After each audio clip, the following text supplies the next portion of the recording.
Bonjour et bienvenue à la créativité au rendez-vous.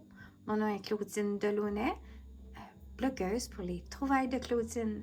Aujourd'hui, je vous présente une technique revisitée qui s'appelle bokeh.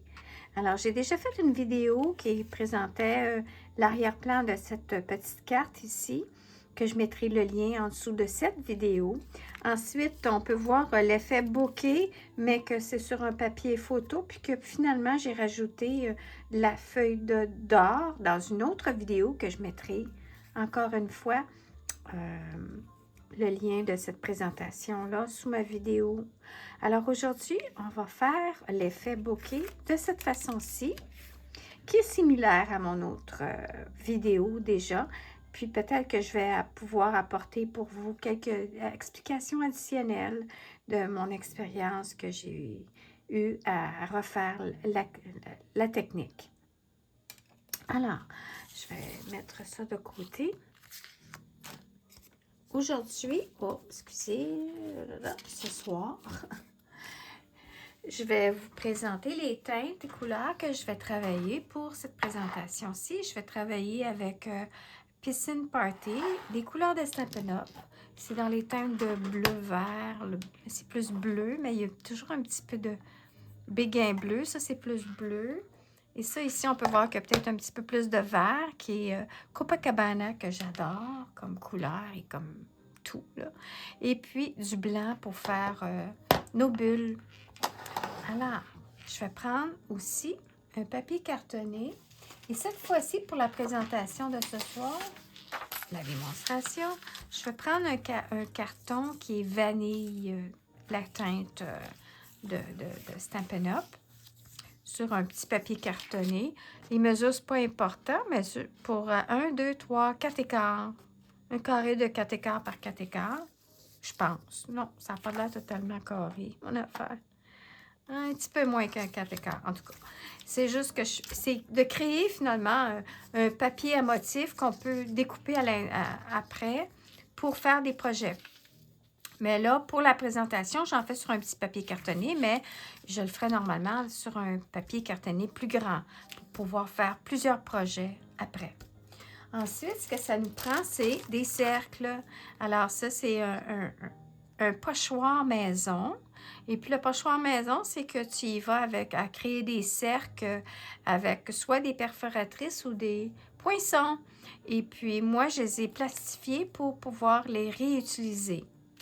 C'est pas nécessaire. Si c'est pour vous et que vous voulez le faire quelquefois, à ce moment-là, vous pouvez y aller carrément sur un papier cartonné et le conserver quand même. Il va être réutilisable plusieurs fois. Mais moi, étant donné que je donne des cours, ben, je me dis, je ne prendrai pas de chance, je les plastifie. Ça va les conserver plus longtemps. Là, je vais le prendre pour faire ma démonstration d'aujourd'hui. Bon, alors ce soir, c'est la première fois que je fais ça un soir, c'est pour m'évader et puis d'oublier un petit peu ce qui se passe dans notre univers chambranlant ces temps-ci, surtout pour nous autres au Canada présentement.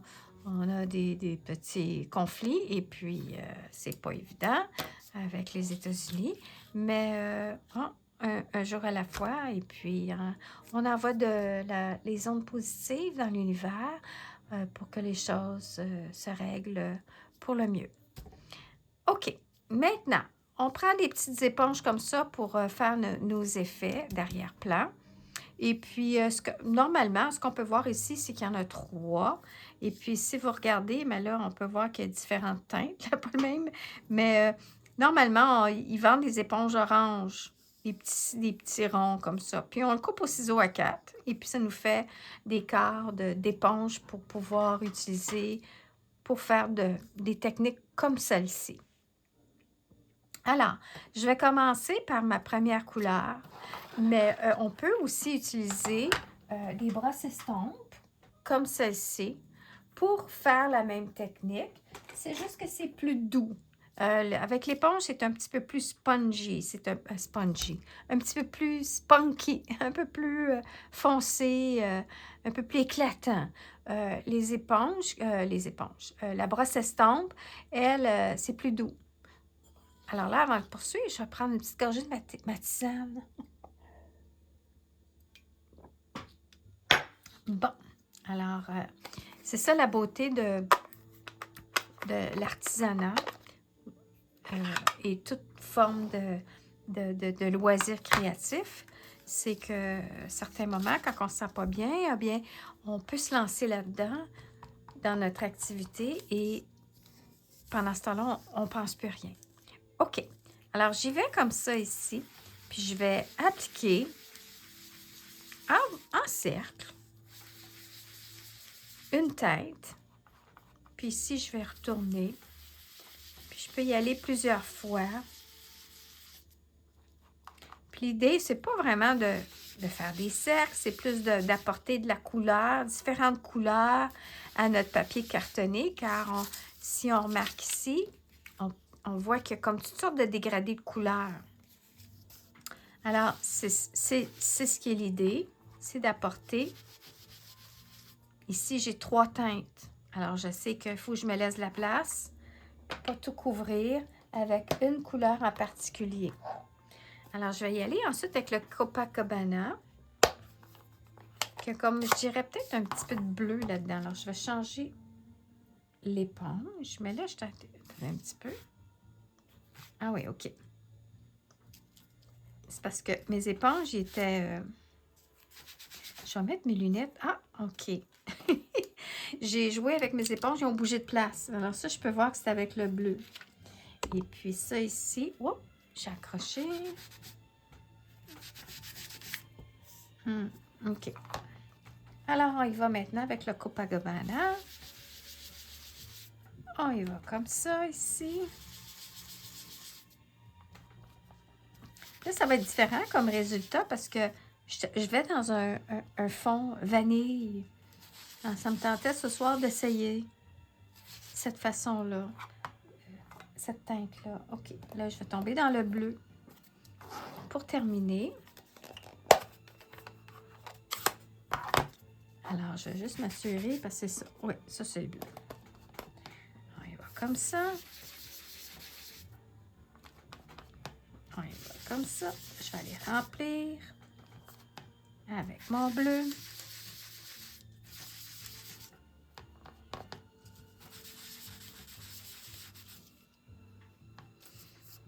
Bon, est-ce que je devrais laisser de la lumière? Je sais pas. Mais je vais aller mettre un peu de bleu ici. Alors, j'ai du bleu. Qu'est-ce qui me manque ici? Je vais retourner dans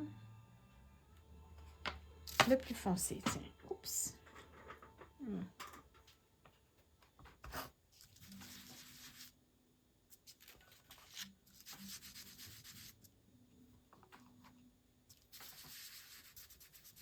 Bon, voilà.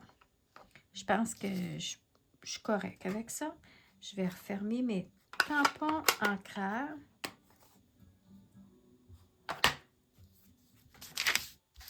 Puis je vais tasser mes éponges. OK. Je vais les laisser avec mes tampons ancreurs juste au cas où que, à un moment donné, j'ai besoin de faire un petit retouche. Je vais juste m'assurer. Bon, là, je me retrouve avec du bleu, puis du bleu, puis du bleu. Alors, comme on peut voir, mes vidéos maintenant, j'ai toujours des bloopers. Ça doit être large, hein? Alors, ce qui est important, c'est qu'on s'amuse. Puis moi, mon objectif, de toute façon, ces vidéos-là, c'est de partager ce que je fais, puis ça m'encourage à créer, puis avoir du plaisir. Là, ce que je vais faire, c'est que je vais placer mon pochoir comme ça. Puis je vais y aller avec un doigt éponge avec mon blanc qui s'appelle Blanc Craft. Alors, c'est une encre un peu plus épaisse. Je dirais épaisse. Elle n'est pas aussi liquide. Et puis, en plus, c'est qu'il faut... là, je me souviens plus si celle-là, mais en tout cas, j'ai obligée de la réancrer. Puis, j'ai même abîmé mon tampon. Mais c'est pas grave. OK. Alors là, l'encre n'est pas comme fluide comme nos encres ici de classique. Alors, ce qu'on peut voir ici, c'est que j'ai de la perspective, j'ai de la dimension. Et créer de la dimension, ça veut dire que pour ce projet-là, c'est de mettre des cercles plus pâles, plus petits, plus gros, plus foncés, différentes tonalités et de différentes grosseurs. Le truc, c'est de dire, c'est mieux d'aller plus pâle et par après rajouter certains cercles plus foncés, moins foncés et laisser très, très pâle. Alors, c'est comme ça qu'on peut voir l'effet bokeh. C'est une caméra avec la lumière. J'ai fait un article sur mon blog. J'ai publié justement l'explication de l'effet bokeh. Puis ici, j'y ai rajouté par après le pinceau Wink of Stella qui donne la brillance. Puis je trouvais que c'est le fun. Ça donnait une petite touche sparkle, puis encore plus shiny, brillant. Et puis, moi, j'adore utiliser le pinceau. Alors, c'est un effet additionnel qu'on peut faire. Sinon, celui-ci, il n'y a pas. Par contre, j'ai mis un vernis en aérosol pour protéger mes couleurs. Et puis, ça change peut-être, je dirais, un peu la texture. C'est un effet plus satiné en appliquant cet aérosol. Vous pourrez voir, je mettrai un lien de ma vidéo en dessous qui vous présente les aérosols que j'ai utilisés justement pour ce projet-là, entre autres. OK, j'y vais avec le doigt éponge. Et là, je taponne. Et puis là, je vais y aller un petit raccoin pour juste m'assurer que c'est pas trop foncé, mon affaire. Puis, je fais juste taponner, mais en frottant en même temps, en mouvement circulaire. Et puis, j'essaie de ne pas bouger, Claudine, le pochoir. Vous pourriez y mettre un petit washi tape pour pas que ça bouge. Sinon, il faut toujours avoir une main à plat et fixe. Maintenant, je peux remarquer, mais là, c'est le soir, puis j'ai quand même une lumière, mais je vois pas trop clair, puis je vois pas trop d'effet. Alors, je vais rajouter. Alors, dépendant de la journée, l'heure et la température, l'éclairement de votre pièce, la luminosité. Et puis, mais vous pouvez toujours relever pour voir. C'est juste que vous voulez voir votre forme de cercle. Puis que vous voulez réaliser à différentes tonalités, ça veut dire différents effets, des plus pâles et des plus foncés. Mais vous pouvez commencer par mettre vos cercles comme ça en frottant. Puis là, en ne bougeant pas. Puis, j'y vais comme ça. C'est vraiment le fun comme technique. C'est simple. Puis ça donne des effets wow. Alors ici, je sais tout de suite que je vais re-ancrer. Puis je peux voir ici, je ne veux pas trop mettre trop foncé. Je veux pas que tous mes petits cercles soient dans la même tonalité. Puis je vois que ça, c'est beau. Maintenant, je sais qu'il faut que je rajoute dans mes moyens au moins un plus foncé, au moins un plus gros aussi foncé. Et là, vous vous amusez comme ça. Puis comme je vous dis, en mettant un petit washi tape, bien, ça va être moins à risque de bouger. Et là, ce que je fais, bon, ma petite pitoune, est-tu correcte? Bon. Oh, mon chien va pas trop bien non plus. OK. Alors, ici, je peux remarquer qu'on ne voit pas trop mon cercle. Il est plus pâle, mais il n'est pas tout... Il faut quand même voir la forme du cercle. Plus pâle, moyen, foncé. Et là, il va comme ça, puis je dis, ouais, OK. Alors là, je vais continuer. Je vais m'assurer que j'en ai au moins une coupe super foncée. Puis là, ben, c'est sûr que quand on travaille avec un type d'éponge comme ça, puis mon doigt, il saigne. Je me suis coupée, mais je me suis pas rendu compte. Non, c'est le froid. Le froid et ça fend. Puis là, j'ai mis de la crème, mais ça marche pas. Bon, OK. Regardez. Bon. OK. Alors, on peut voir ici, regardez. Voyez-vous la comparaison? J'en ai mis quelques-uns. Je me suis fiée sur mon pochoir pour faire mes cercles de base. Maintenant, l'idée est en mettre encore plus à différents. Regardez comme ici, c'est pâle, pâle, pâle. Puis là, j'en ai glissé entre eux 3 petits. Un très, très pâle, un petit peu plus foncé. Lui, oh, il est diffus. Alors, il faut remplir votre papier cartonné avec d'autres motifs, plus pâles ou plus foncés et plus petits ou plus gros.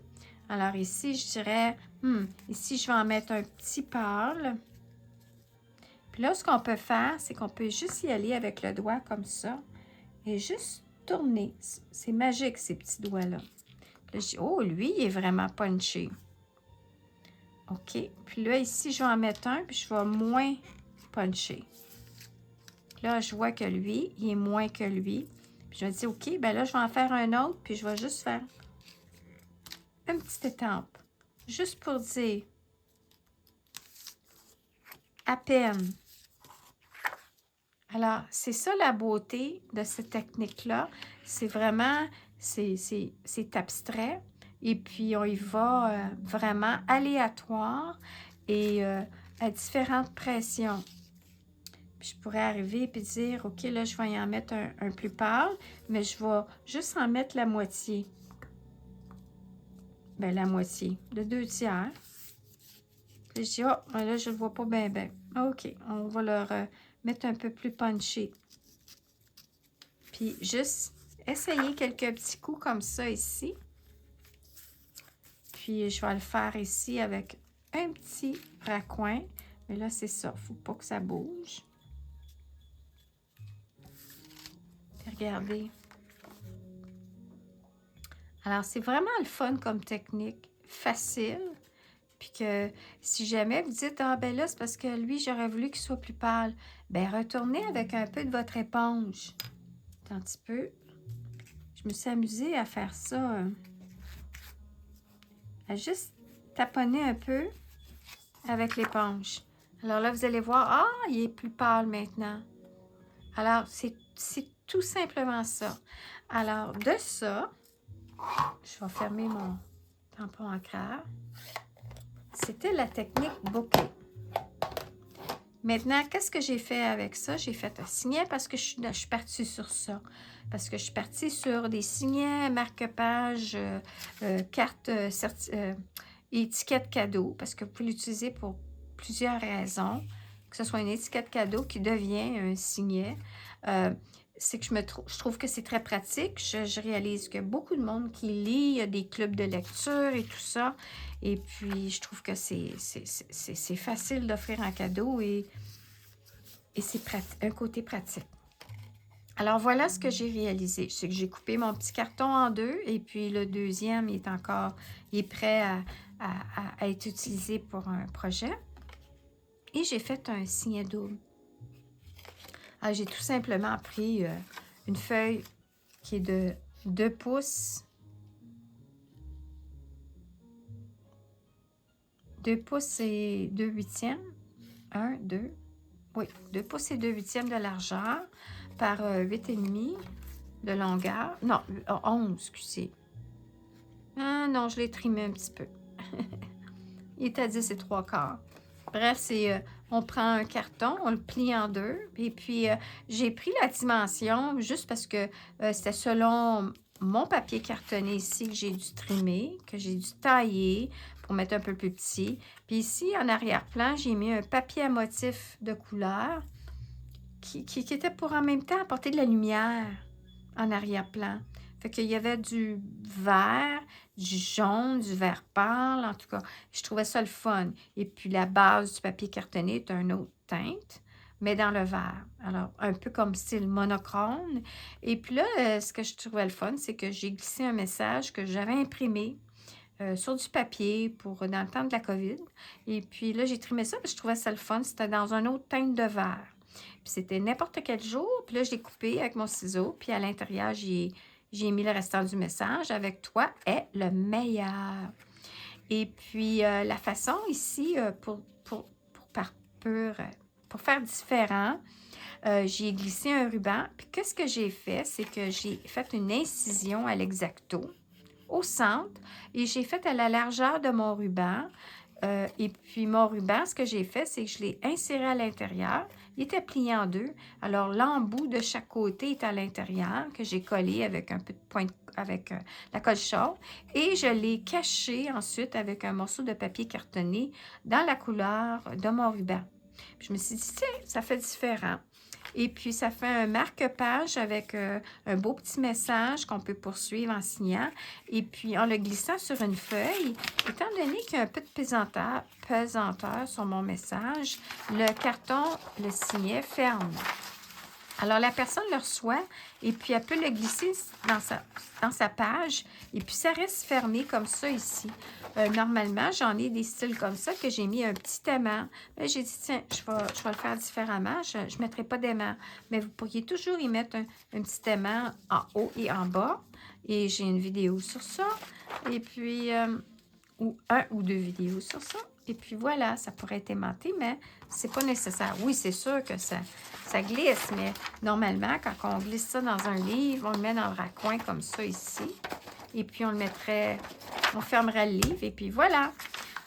Le message, je l'ai mis en biais, puis j'ai rajouté un autre papier cartonné dans la même couleur que j'ai collé à l'endos parce que je trouvais qu'il était délicat. Puis là, j'ai dit, en y rajoutant un arrière-plan de la même couleur, ça solidifie mon petit message. Je trouvais que c'était bien de faire un style comme ça qui dépasse de la largeur de mon signet. Puis j'ai mis du Wink of Stella. Et puis, c'est à peu près tout. Alors, on peut voir comme ça ici mon design, que j'ai l'autre moitié, que je vais faire d'autres choses. Et puis ça, c'est mon début. C'est sûr que je terminerai. Regardez ici, j'étais plus punchée à certains teintes de vert. Ici, je suis plus douce. Alors, ça dépend aussi comment on se sent. Aussi, alors, on peut voir comme ça ici. Puis ça, c'était un signet, mais en même temps, une carte faite sur le long. Et puis, je pourrais y rajouter un petit ruban comme ça. Mais sinon, ça peut être simplement une carte. Mais moi, je vais le terminer. Je vais y rajouter un petit ruban. Parce que j'aime tout ce que je fais présentement, que ce soit un signet, marque-page, carte et étiquette cadeau. Et ça, c'est comme je vous ai dit dans une autre vidéo. Puis lui, j'aimerais aussi à le terminer. Là, j'y ai rajouté un papier à brillant pour faire rappeler la feuille d'or que j'ai rajoutée par après. Alors, j'espère que vous avez aimé ma démonstration d'aujourd'hui et je vous souhaite une excellente fin de soirée et n'hésitez pas à commenter et partager. Merci.